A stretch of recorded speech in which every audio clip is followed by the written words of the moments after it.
bahay, dinamayan naman ni Will ang emosyonal na si Bianca. Bakit? Nangyari? Nothing. I think I'm just overwhelmed.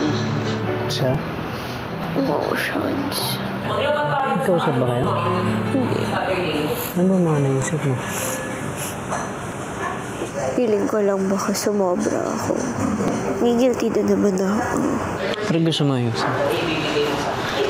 Explain mo sa akin para gusto mo intindihan. Paano ko i-explain yung side ko? Hindi ko nga alam kung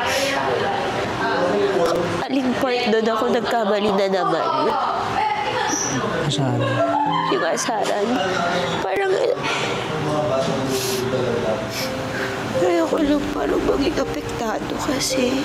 I want to apologize but at the same time, will I be apologizing for the right thing? Kasi hindi ko alam, hindi ka rin naman ako kinakausap. Ang hirap naman manghula. Even though I have an idea, ang hirap kaya manghula. Yeah, gets. Thank you. Yun lang. If just for a minute